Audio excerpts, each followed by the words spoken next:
Hi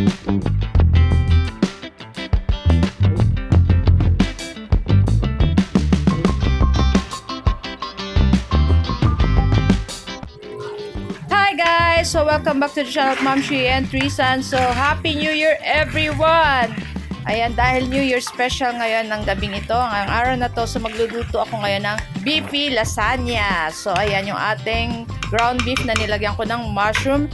And syempre, hindi mawawala yung ating white sauce, yung ating creamy, cheesy, na pampasarap lalo sa ating beefy lasagna. So yun guys, ano bang mga handa nyo ngayon for New Year? Share nyo naman.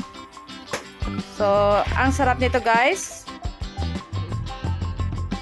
So ngayon guys, maglalagay na ako ng ating pasta. Niluto ko na yung ating pasta, pig boil ko na siya. Para madali na siyang, malambot na siya and luto na siya.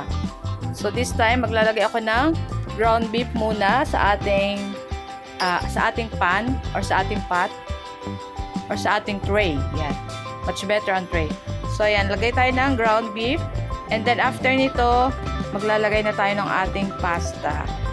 Para lang tayong gumagawa ng graham cake.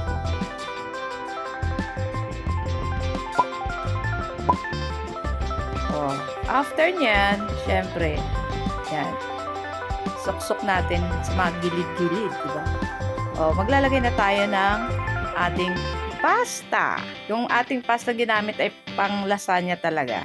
So, medyo yung iba mahaba. So, kailangan kong i-cut kasi medyo maliit yung ating tray.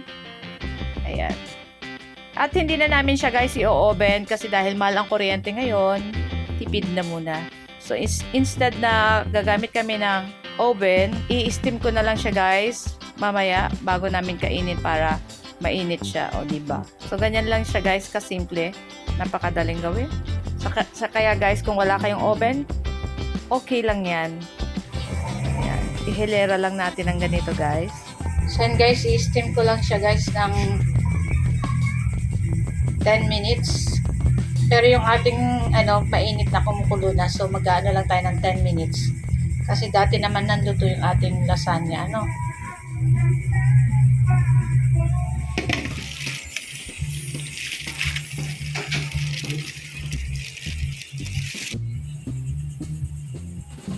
So na guys yung aming lasagna. Meron din kaming ham. Ayan. So yan na guys yung aming handa for our Buena Noche. Buena Noche pa. So meron kayong lumpiang Shanghai, graham, yan, lasagna, beefy lasagna, red ham, macaroni salad, and chocolates, queso de bola, Carlo Rossi, at konting fruits. What follows is a brief construction montage.